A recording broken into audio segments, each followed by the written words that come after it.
All right, Michael, it's all you. Ladies and gentlemen, I had to introduce somebody that probably doesn't need to be introduced. Dr. Coder from UGA, but a little quick background on this young man right here. Past president of the ISA, past president of the Southern Chapter, tons and tons of research, a wealth of knowledge, an asset and a value that we have in the state of Georgia. If you guys have not listened to this gentleman talk before, you guys are in for a treat. But Dr. Coder, thank you for spending your time with us today and giving us some knowledge today. So thank you, sir. Thank you very much. We're going to have a wonderful time here tonight because we get to talk about trees and tree planting. And since we are about 100,000 trees short of where our planting should be, this is an appropriate time. And many arborists don't plant, just like some don't climb. But you have clients that want to plant, want to know what's going on, and you can help them do a better job. And every time we're dealing with trees, it's all common sense. If you just think about what you're doing, in this case, planting, from a tree's perspective, you'll always do it right. You'll always do the best thing and do no harm. Because just think about it from a tree's perspective and how it reacts to its environment. The other thing is that I hope all of your weeks have been going well here as we're on the downhill slide in summer. One of us has a broken right leg right now. I would never suggest that on any of you, but they used to call me hop along just because I couldn't walk well. Now they really have to call me hop along. But anyway, I think I'm on the mend, and we're going to talk about planting. And remember, you can go to the Warnell Outreach site, the website. Just type into your search engines, Warnell Outreach Publications. And when you get there, push the button that says Community or Urban Forestry. There's hundreds of publications there. Just type in whatever keywords you want, and it'll come up. You can download for free. Now, when we're talking about planting, we actually have 9 steps in a commercial planting program, and a couple involve getting the site selected and prepped. Several are about tree selection, specifying and going out and getting them, and then making sure they're delivered safely. And then we install them and get the place that we're going to install them up to par so we can put a tree in there and be successful. Then we're going to dress this planting site, and then we're going to talk about aftercare. Now, we're not covering all of these tonight. We're just kind of hitting the highlights. And the first thing we really need to do is get the site ready. This is one of the worst places that many communities and individuals misfire with tree planting.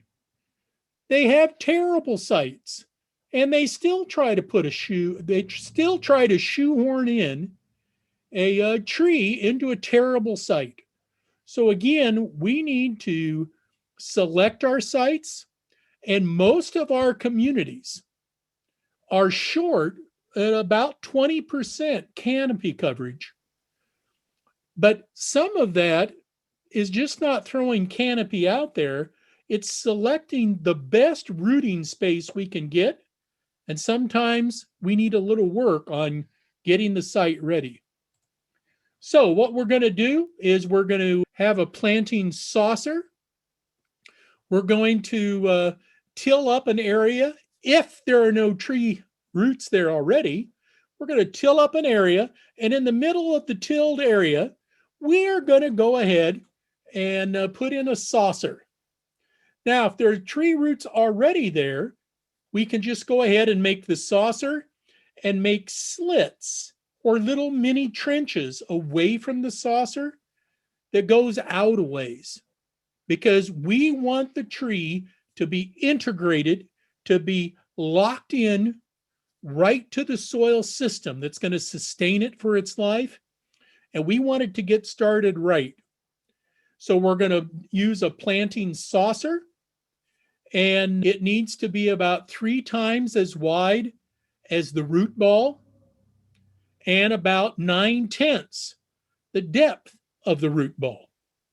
And that will give us a perfect proportion for getting a great tree in the ground. So at the very end, you should have the top or see the top of your roots at the soil surface.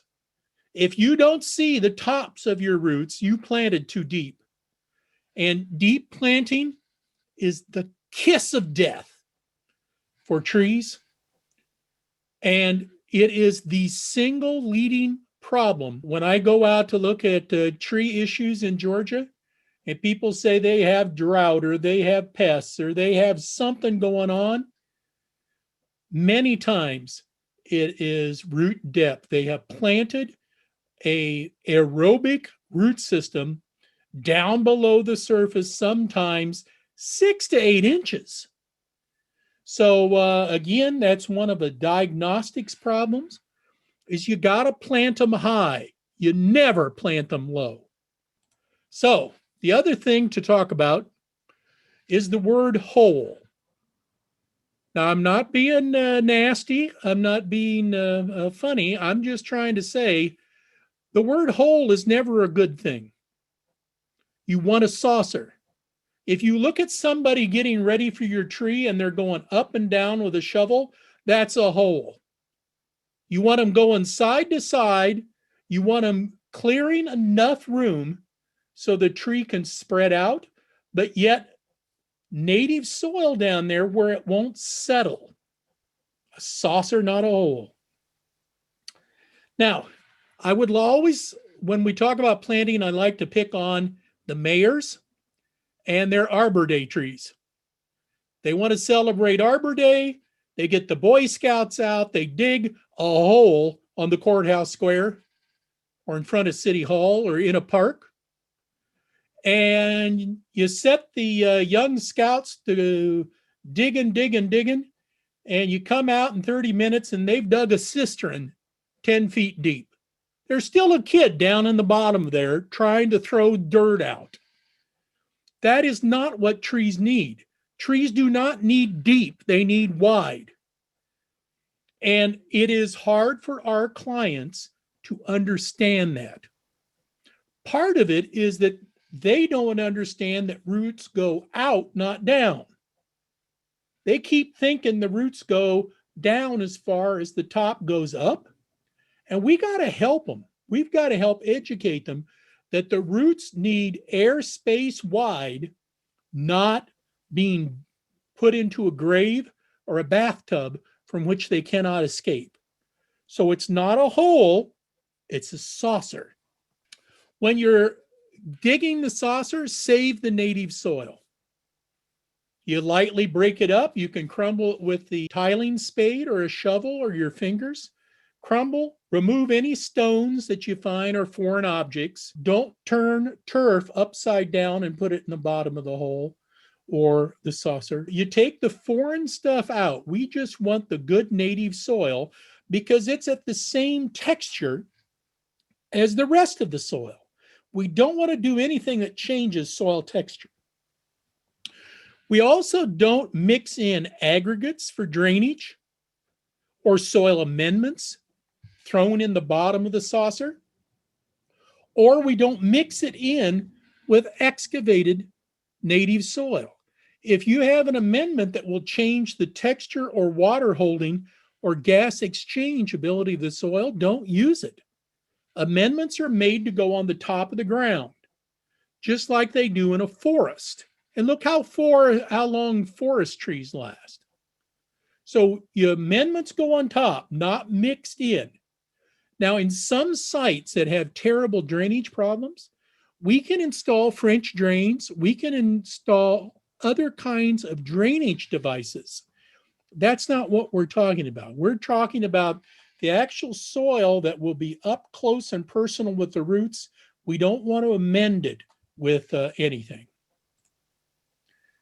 And then we're going to start with the saucer and take your shovel and go outward and make slits or slices. Or if it's a big tree, you can get a mini trencher rental trencher and go out a ways, you're making airspace channels that will be backfilled with soil to allow the tree roots to expand quickly and colonize and control the site. And these slices or slits or trenches can go out around the saucer at least one time the root ball diameter. If you've got more space, go more. So when we're looking at where we're going to place the tree, some people call this a star saucer because the saucer is in the middle. We're looking down on it now. 3 times the width of the root ball that will go in the middle. And then here's our sliced soil channels. You got to give the tree a chance to escape. You can't put it in a flower pot or a bathtub. So as you have the saucer there, especially if it's heavy clay, sometimes the sides will look smooth or slick. That's because you had quite a bit of moisture in there with clay soil. Rough up those sides, scour the planting saucer sides, make it rough, don't make it smooth. Prevent the smooth glazed walls. Again, you want the tree to get to the edge and try to go into the edge. The other thing that some old wives and husband tales have always said is once you have the saucer, you take the hose and pour water in the saucer, and then you plant your tree. You don't put water into the excavated site or an open planting saucer before the tree is installed. You use water afterwards because water beforehand can fill in gaps and can clog up pores. You don't want that to happen. Save your water, get the tree in quickly, and then water afterwards. So we've got the site ready. Now we're going to install the tree. And you have gone out and got the best tree you possibly can. You know, there is an old adage, especially among old bald guys with beards. Old bald guys will always tell you, you get what you pay for. And so if you are getting some tree that's on sale in August that has one good leaf on it, well, let's think about that. If it's been sitting in a big box store parking lot since May, maybe that's not the best tree to get. Go out and select great trees. Use tree specifications. You know what you're going to have to deal with later on. Don't buy trees that have forks, that have broken branches, that have little tiny root systems. You buy good, you get good. So we're going to install the tree, and the first thing to do when you get it to the site is you got to get rid of all of the foreign substances. All the bindings, the ties, the wires, the burlap, the wrapping.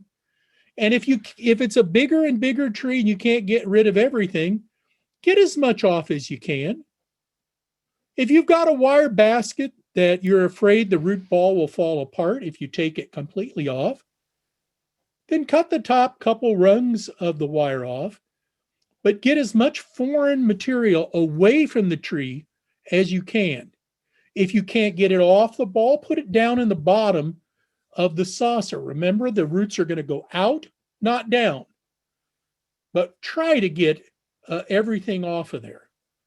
And so the term I normally use when I'm talking to a client, and the client says, well, how much stuff should I get off of my tree? You always say, all of it. And usually if you say it that way, they understand all of it. So you got the root ball. You know how wide it is. You know how deep it is. Look at that root ball, because sometimes the soil and packing material and mulch and compost have been thrown up on top of the roots. Well, don't plant it that way. Where are the top of the roots? Dig down, pull back, get that extra soil off the top of that. It served its role to keep the rest of the roots moist in transit. Now we don't need it. Find the top of the roots, and that's where we're going to plant to. So don't leave all that stuff on the top of the root ball. You disrupt and pull off the outer quarter, the outer third of the root ball, expose the root ends. And if the roots appear concentrated in pockets or circling, or heaven forbid, they look like they're coming back up, take a spade or a shovel and shear down the sides. It's called a Gilman shave, after the wild Ed Gilman, University of Florida. Just shave the root ball on the side and nick off those root tips of circling, rising, poorly formed. Start new and let the tree put out their root systems. So we're going to remove circling, rising, and edge roots. We're going to scuff it up, and then we can put it in the ground.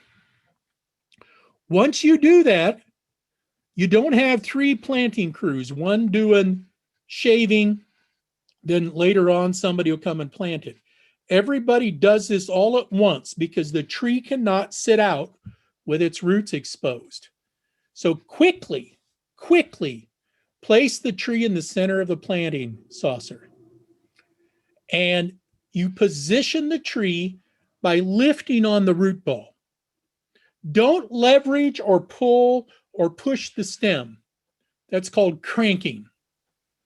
You lift by the root ball. If the tree is not straight up and down, don't push it. Move the root ball, position it better. Start to backfill a little bit to make sure that the tree is straight up. But one of the things that you just cannot do is you can't crank it. We used to call it the layman's crank, where you go out, and again, I'll pick on the Arbor Day trees. Somebody will plant the Arbor Day tree, and if it's not straight or anything, they'll grab the stem and crank it around to make sure it's positioned correctly. And that twists, bends, and depending upon the time of year, it can actually shear off the periderm, the bark. And it can cause microfissures that if you want metallic borers or wood borers or bark borers on your tree, the best way to get borers is to crank on it and break up, damage the periderm or the bark. So don't crank your tree.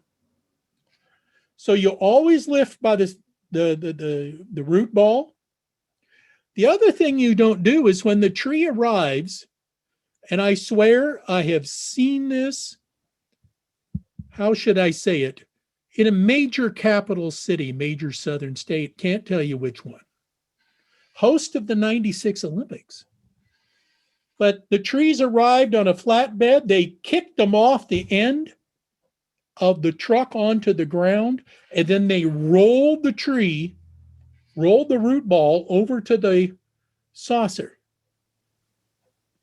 You just killed what you paid for. You pay for great roots. You're happy with the stem, the passive stem, but you paid for active roots. And if you're kicking it off, hitting it, rolling it, you're damaging the roots. Now, sometimes on large trees, we have a strap that goes, if you're using especially a crane, if you're lifting by the roots, you have to have something on the stem so it doesn't topple. That's all right. Have a sling, but that's not supposed to be lifting. You lift by the roots and get the tree in that saucer. So now we're going to put the native soil back in. You put the first third of native soil in. If it's a small tree, I just use my fingers and try to get it positioned there. And we're not packing. We're just tamping and moving it so it will hold itself up. You fill the lowest third of the planting saucer. Then you checked how straight it is. And depending upon where the saucer has been planted, you can use a shovel handle or a 2x4 or something, and make sure that the tree is straight up and the tops of the roots are clearly visible. You want 1 to 2 inches of root showing. The big mommy and daddy roots that come out at the base, you want that showing above the soil surface. It's not deep, it's high. So of the root ball depth, 90% is below grade, 10% is above grade. So always plant a little high. The root base, where the roots hooked into the stem base, you should see them. They shouldn't be covered and they shouldn't be planted deep. There are some studies that show 2 inches deep. And that doesn't sound like much unless you know what trees are.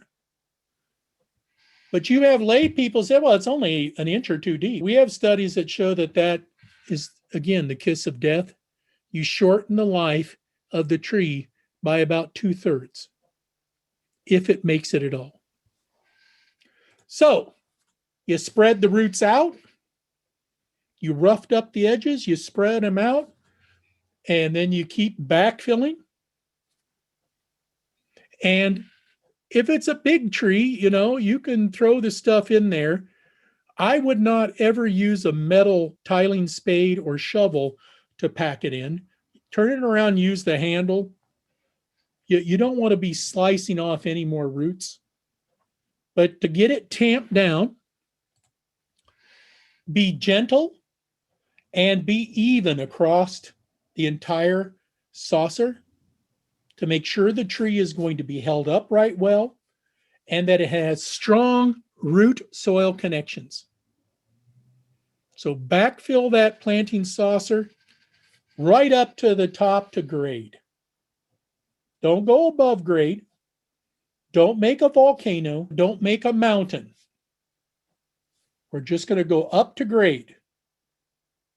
Now, over time, that grade can settle a little bit, but we have extra soil that we could put on there. So you say, well, I fill it up extra so I don't have to come back. That is the problem with a lot of trees that we lose. You plant them and forget them. And if you plant them and forget them, they die. So plant them high, never deep. And even if you go out to a site, the client has asked you in to prune a tree or something, and you look at it and it's looking kind of poorly, just take your hands and pull back the mulch, the compost, the soil. See how far down it is before you find root.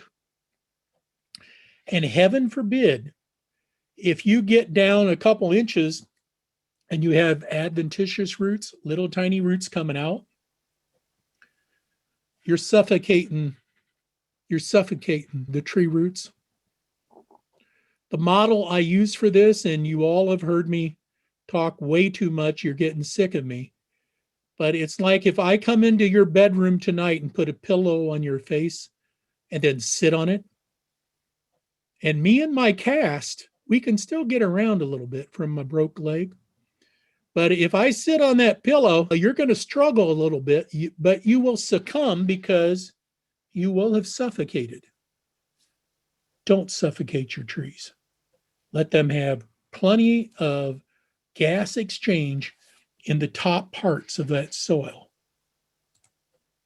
So, once you get up there, some people will now say, well, I got the tree planted, it's straight, I can see the roots, but I'm going to fling a little bit of soil, a little bit of mulch, a little bit of compost, just kind of dress the site so it looks pretty. You went to all the trouble to leave exposed roots near the stem base. Don't cover them up. What were you thinking? Leave them open. Don't bury your tree alive. Now is the time. You got the tree in, everybody's happy. Water it, water it, water it, water it. Did I mention water it? Water the entire planting area and settle the soil, fill in the gaps, and then make sure that you spend a little extra time watering the saucer. So the whole planting site gets watered and a little bit extra for the planting saucer, especially over the root ball. Remember, water doesn't go sideways in soil. It starts at the top and flows down. So you can, if you water the site only, the root ball, because you just put it in the ground, it's not going to have roots out there. Why are you watering the site that the root can't get to? You want a healthy soil, but you also want moisture for the root ball.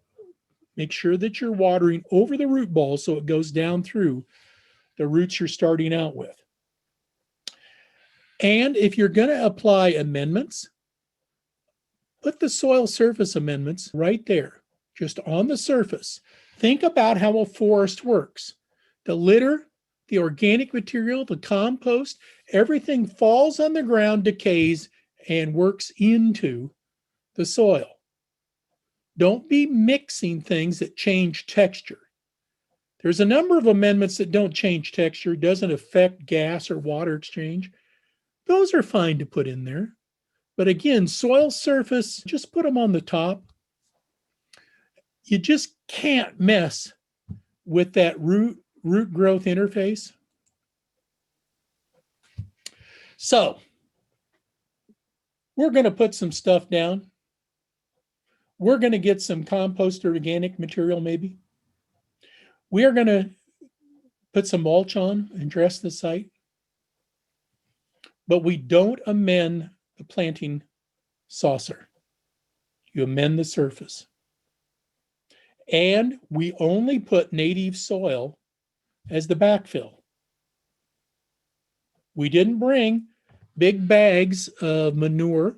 We didn't bring big bags of sand or planting soil and fill it back up, because that's not native soil. We will have interface problems between what you add in the native soil. And that's not what we need with our great trees. So, did I mention water? We got to do some water. Get that water in there. Do not leave your tree without watering it. If you do, that should be a serious misdemeanor, if not a felony, for tree planting. Now we're going to dress the site. Okay? We're going to dress the site, and sometimes on slopes, in baffles of building where we're getting a high wind pushed around the corner of a building or something, there are some places that the root ball can slip and turn. You want to make sure the root ball is held in place and prevent it from rotating and falling down. If the tree was specced correctly and came from a reputable nursery, it should be ready to go how you planted it and develop its own wind firmness. But we have on the market, and we have people that when they plant trees, they can use everything from re-rod to commercial tree ball holding pins. These are tree ball, root ball stabilizing pins that go down into the root ball and into the native soil to keep the tree from tilting or rotating. But you want to make sure it's below the surface so you don't catch landscape equipment with it. You drive it into the lowest part of the root ball and into the native soil, and that will prevent rotation. Now, sometimes people and clients especially will insist on staking. Staking for small and medium-sized trees is not essential if it had wind firmness. If you spec'd it correctly for diameter and taper, it doesn't need to be staked. But sometimes that would prevent catastrophic tree failures in high winds on slope sites. But you can use staking. And if you use staking, just again, think like a tree, understand what the tree needs. So we can use 2 stakes down through the ball and into native soil on either side of the stem. And you take some type of fabric, flexible fabric bands that are tightly attached to the stakes and ever so lightly looped around the stem. Nothing firm on the stem. The contact points on the tree is the bottom third of the tree. Sometimes you'll see stakes with fabric ties up almost the height of the tree at the top. The tree is never going to become wind firm. It will never respond to its wind conditions. It can't be challenged by wind if you're going to lock it in position. So no more than 1/3 the height, because that tree has to move in the wind, be challenged by the wind, and it will become a wind firm great tree. No tight or hard attachments. We still have clients that put a wire inside a garden hose and loop it around the tree's circumference and then just tighten it down. That is hideously damaging. We want to help the tree, not hurt it or lock it in position. And then we want to remove those stakes and guys after 1 or 2 growing seasons, because the tree will have reached some wind firmness in a small to medium. For larger trees or big tree spade or gantry move trees, sometimes you have to keep them a guide for a decade. But again, that's a monster tree. For most little trees that inspect correctly, they will have good, firm taper, wind firmness, and they can have their stakes removed after a couple growing seasons. So, how do we summarize all of this? You use clean native backfill, doesn't have stones or debris in it. I have seen major port city, major southern state, can't tell you which one. I have seen drywall thrown in the tree planting hole to make up space. What are you doing there? Oh my God. So clean native backfill. The stem is straight. The root base is visible above the surface of the soil. You lightly tamp the soil around the roots. It's not packing. If you tell people pack the soil, they stomp on it, drive on it, just pound the soil and get all the pore space out of it or change the pore space percentage. That is not good for the soil or the tree. So just lightly tamp. You got to tamp it enough to hold the tree up. And then you water the site at the end, making sure you water over the root ball, over the saucer, and in the planting area. You're trying to get the roots to quickly go out. Colonize and control. And did I mention water? I can't remember if I mentioned water. Water. Now, to dress the little planting site, we're going to add a thin layer. Thin, as in not me, which is fat. We need a thin layer of composted organic material. If you have a choice, or if you can help your client, it should not be grass clippings. Grass has a lot of allelopathic chemicals in it whose job is to kill tree roots. And grass clippings can be very effective at that. You want forest or tree-derived compost, organic compost, or garden or home, but not grass clippings. Add that composted organic material to the soil surface and add the compost And remember, it's only a 1/4 inch. Just take a shovel and just fling it and spread it out. Use a rake if you have to. Just rake it out to about 1.5 times the saucer diameter. Very thin little layer. And then over the top of it, to protect the compost, we're going to add a thin layer of coarse organic mulch. Don't use synthetics, plastic, rubbers, dense materials. Don't use gravel, pea gravel, that kind of thing. Organic material is very lightweight, low density. It both reflects and doesn't absorb extra energy. So it helps conserve moisture and keeps the soil reasonably cool.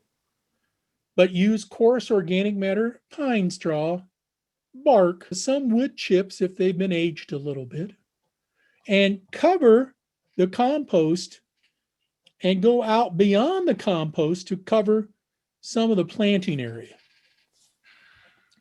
So if we're going to summarize this, there's our soil that is going to be interfacing with our roots. We put a 1/4 inch of compost, tree-derived organic compost. Then over that, we're going to get some low-density, coarse organic mulch. Make sure that the mulch has a lot of fines in it. You don't want the compost to pack down or to sheet off water. You want water to soak in. And do me one favor, okay? The one favor you can do me is when I come down to the coastal area, buy me some shrimp. No, I'm sorry, that was a political statement. I apologize. The one thing you could do for me is keep 6 inches around the base of the tree, free and clear of everything. Could you just do that for me? So we mulch and compost. You stay away about 6 inches around the base of the tree. Everything is thin layers, not piled up. No mulch volcanoes, no big old piles here and there. And leave that 6-inch space. So again, if we're going to look at the geometry of it, the root ball is the thing that says RB and is dark in the middle. You go out and the planting saucer is PS. And the compost line is 4.5 times the root ball. And the mulch line is 6 times the root ball. All thin layers. Now, some people will come back and say, I got to put more compost on because I'm not coming back. When you plant and forget, you're asking for problems. You're wasting the biological, the ecological, and the financial investment in that tree. So we keep the mulch layer thin, evenly distributed and 6 inches out from the stem. We don't use fine or powdery, thin or flat matting material as a mulch, because we have to get gas exchange and water infiltration. As we approach 2 inches or more mulch in poor drain conditions, high water table conditions, or if it's under top irrigation or constantly wet, you're going to suffocate your roots. Clients still can't get this. So as the tree grows, we can start to expand if we have room. If there aren't other landscape plant systems in there, expand about 1 foot of radius per inch diameter of stem. So you expand the amount of space to help the tree colonize and control as the tree grows. And remember, in the area, you have to remove all debris and unused soil. You say, well, you had some debris here and I had some unused soil I didn't use in the planting saucer.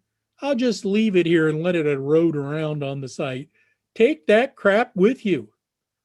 It shouldn't be around your trees.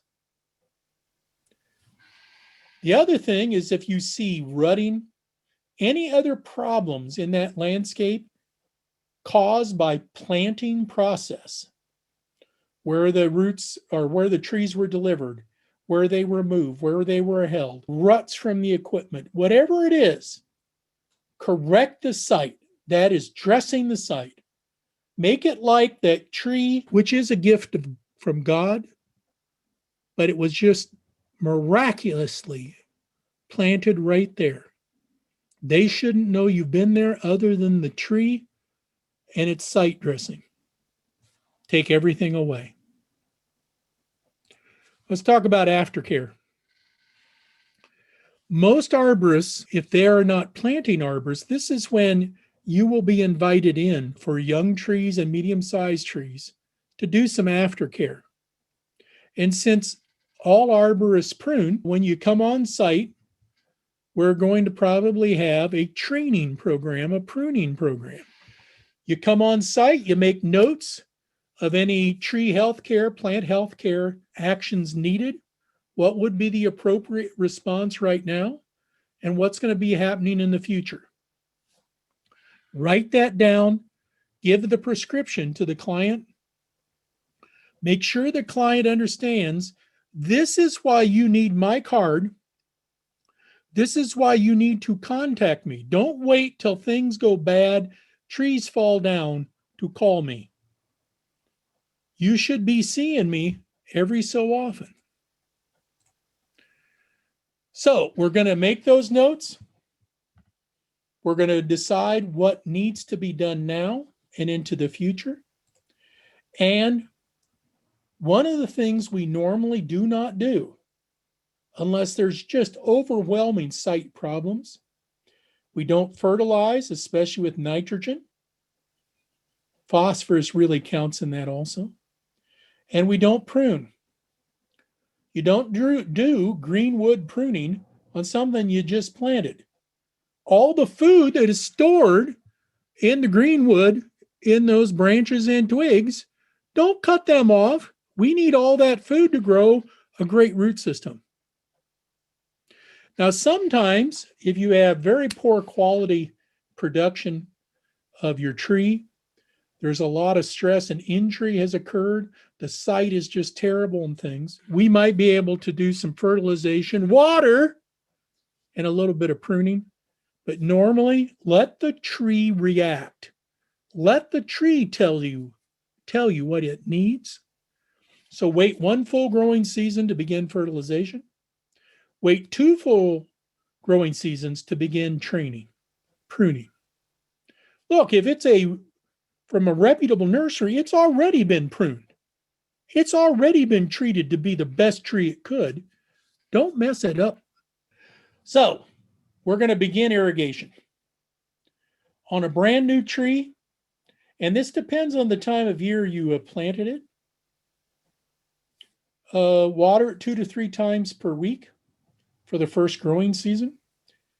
If drainage is provided. If you don't allow drainage, if you don't install drainage, if you don't notice there's no drainage, you're dooming the tree to a long, agonizing death. And many times it's not very long. It just suffocates and dies. The other thing is we're going to water a minimum of 1 inch per week on the site and 2 inches per week over the root ball. But we've got to make sure that the site drains between applications. So water the tree, and in 2 hours come back and dig down a little hole and see what's down there. If you've got liquid water still there, we're not getting very decent drainage. After the first season, we shift to once a week from 2 to 3 times a week to once a week for 3 years. And after 4 years, we usually irrigate only by stress levels. In some fancy landscapes, we can put different types of moisture measuring devices in. But usually, your arborist, you deal with trees, you know what they look like when they're starting to have water stress. So we'll water when we need to. So you assure drainage. If you can't assure drainage, be very careful about irrigation. For the first year, 2 to 3 times a week.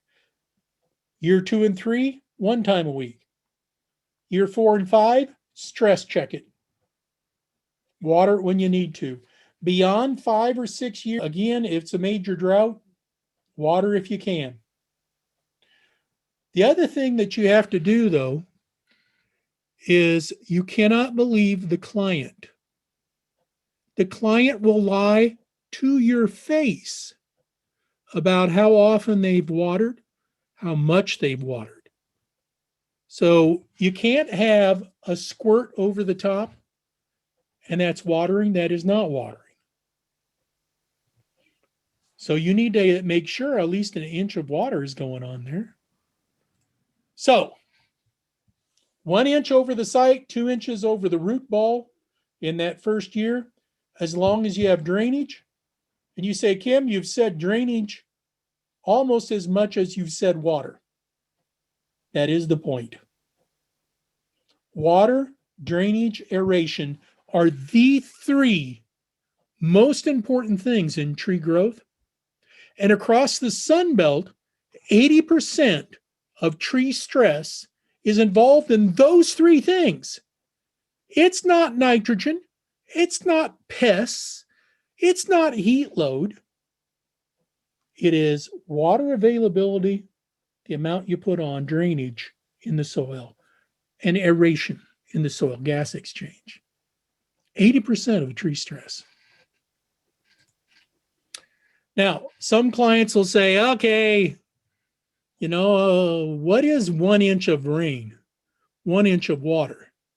I look at my rain spout, my rain gauge, and figure out, well, rain 2 inches. What does that mean?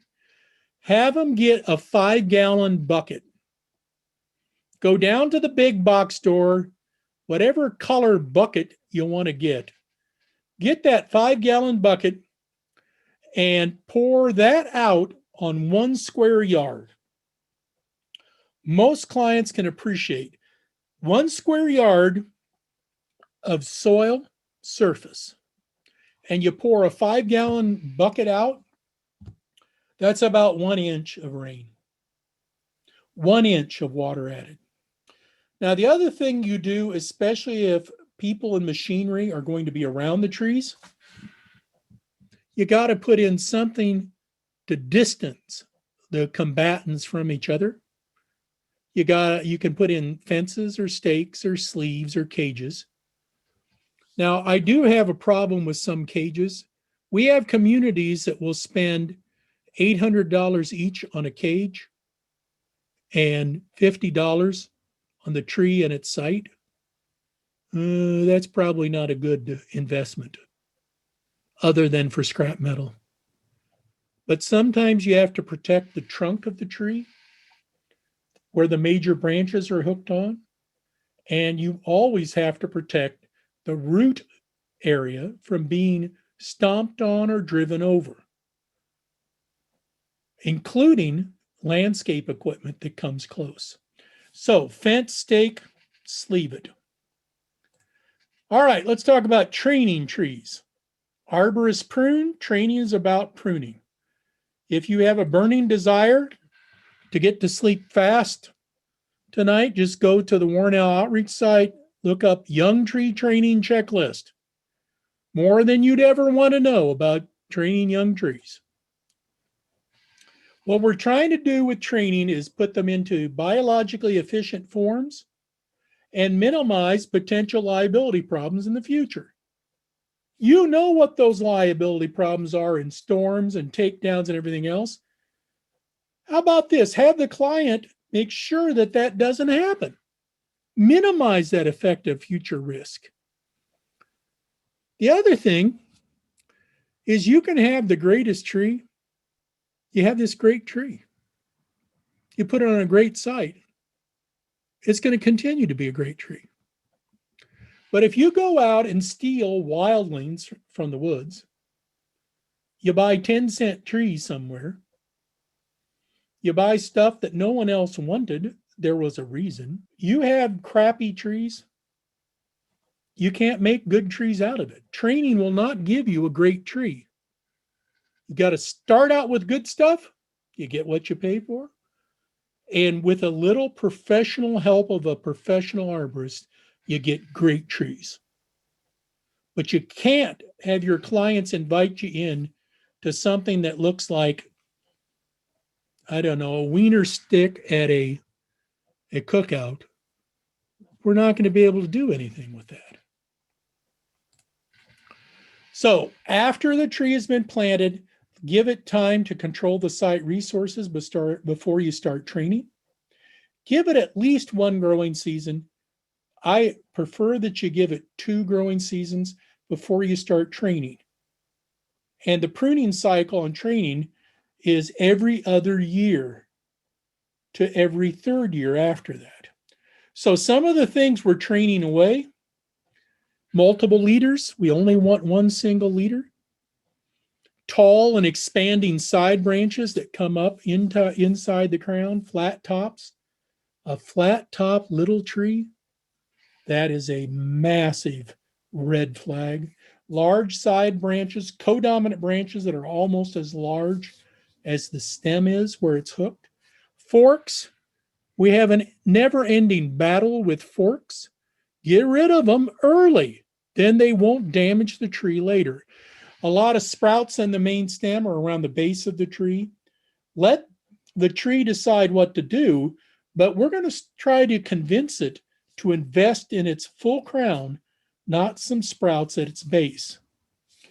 If you have new sprouts coming out of woundwood areas, old pruning injuries or damage, nip those off, get those out of there. You don't want them taking control. And in any crotch or confluence that has included bark, eliminate it now. Don't wait on it. The branches that rub or cross or that heavily shade each other, don't let one branch on the same tree be competitive with its neighbor. We're going to prune these. Get rid of opposite branches if you can. And you say, well, in ash and maple, they're always going to be opposite branches. That's right, but you can prune the base of them to be alternate. Get them up before they're opposite branching, up into the crown, and that will prevent some of your forks. If you have wildly, rapidly growing vertical sprouts inside the crown, especially that develop in fall, that means they've got away from the tree. They're going to try to take over, cut those things back. And again, it is not removing, it's cutting back to shade. It's called abridging, shortening. You abridge to shade because you still want all of that green tissue. So then we got excessively crooked or swept, curved, bent branches. You can get rid of those. Excessively drooping branches in a tree that's not supposed to be drooping. Get rid of those. Opposite branching, drooping branches. All of those are things to get rid of.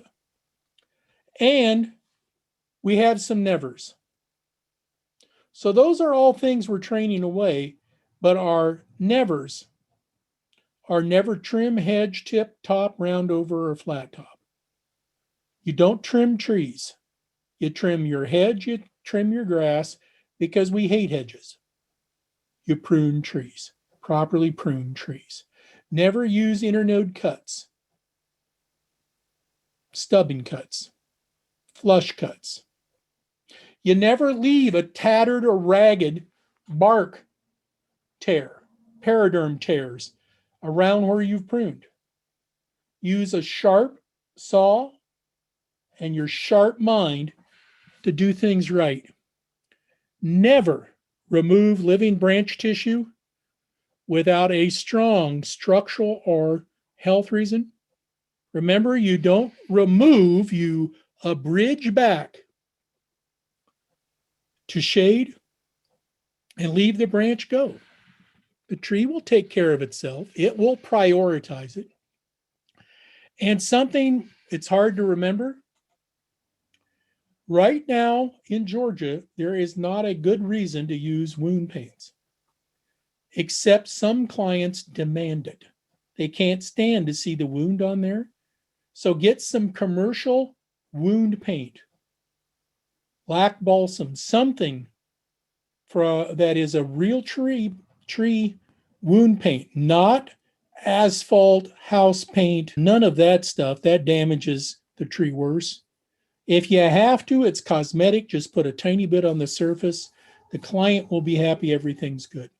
The best way to treat wounds, by thinking like a tree, leave it open to the atmosphere. So the surface oxidizes and the surface will compartmentalize. One of the problems we always have is we have a tendency to prune the young trees too much and take off a lot more green tissue and food than we ever should on a young tree. And then for old trees, we never do anything with them unless it's cleaning up storm damage or abusively cutting them up because now it's over the house or it's pointed this way. Well, you knew it was pointed that way 20 years ago. Why are you waiting till now to do that and leave big wounds? All right. Everybody take a big, deep breath, sigh of relief. You're going to be free at last here in a moment. Remember our list.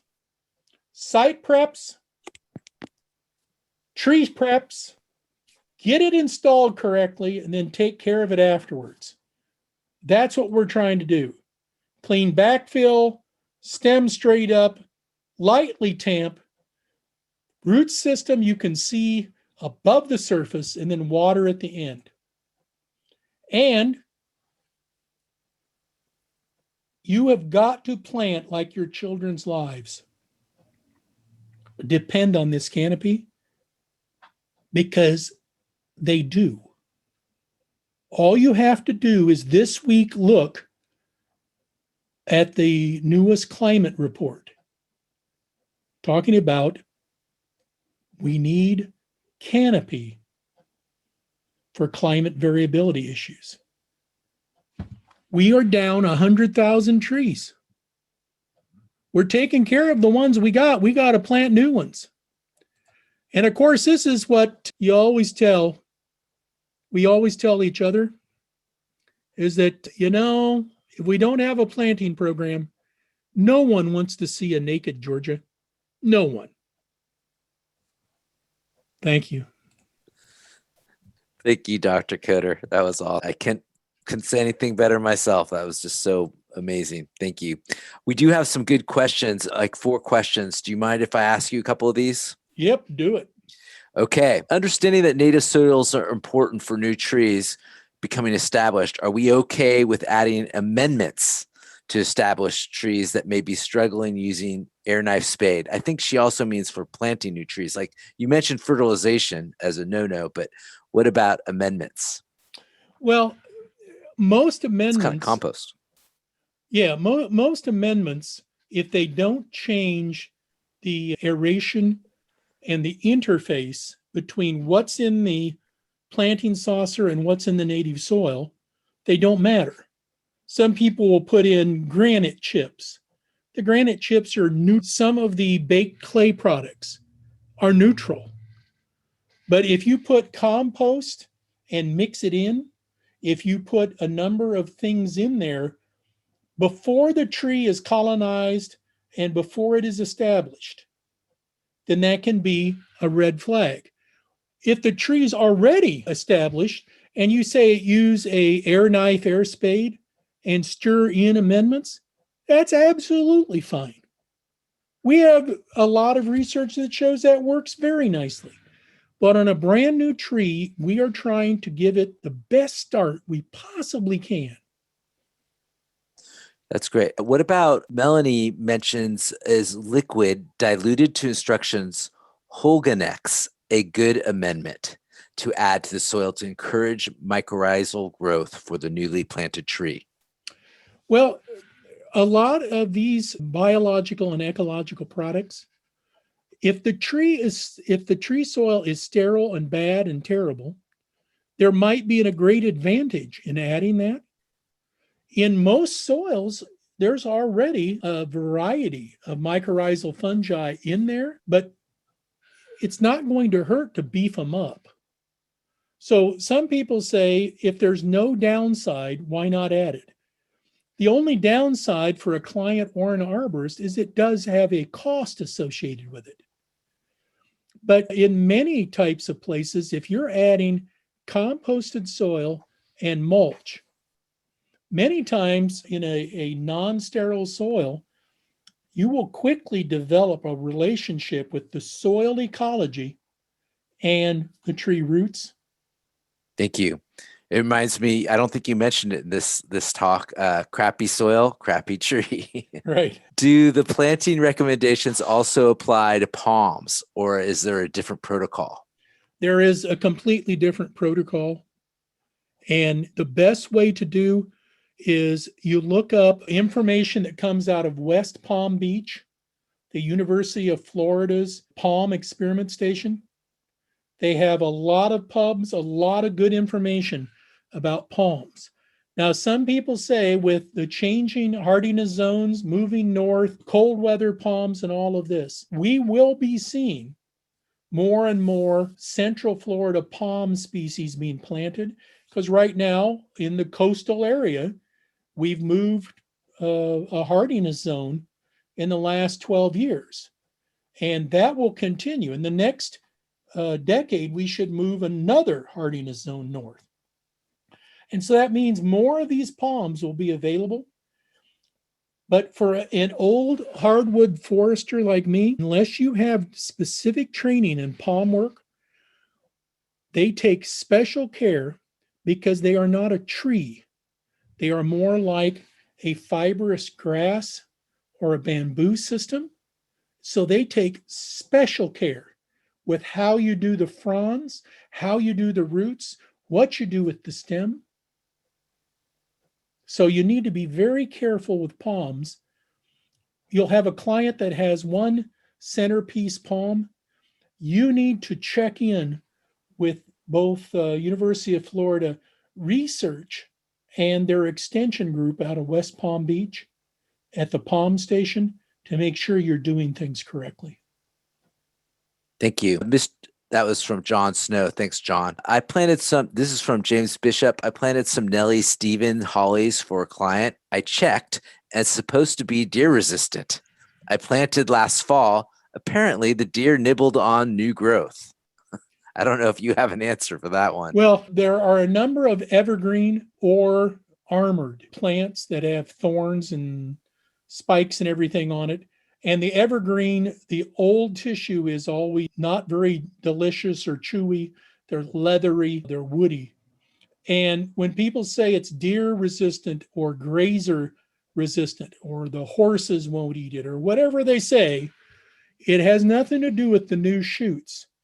Especially in a landscape that's fertilized, the new shoots are filled with what I would call chocolate candy. And deer love chocolate candy. They're going to take off those new shoots.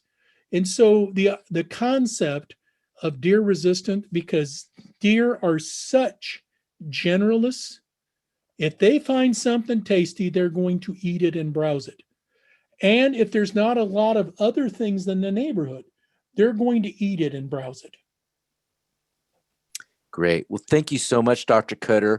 And thank you for everybody attending tonight. You will receive one CEU. We have your information. We will be taking care of that for you. Check in about 2 weeks and your CEU should be posted. I also want to say we posted this on this was live on Facebook. Talks like this, where we need more people planting trees properly. Share this with your friends or other tree planters or tree planting groups so they can have this information as well. And I want to thank you, Dr. Coder. And Thank you very much. I hope everybody has a great night and a safe night. And heal well, Dr. Coder. I know you will compartmentalize that broken thing and grow a new limb like never before. Absolutely. Good night, everyone. Good night.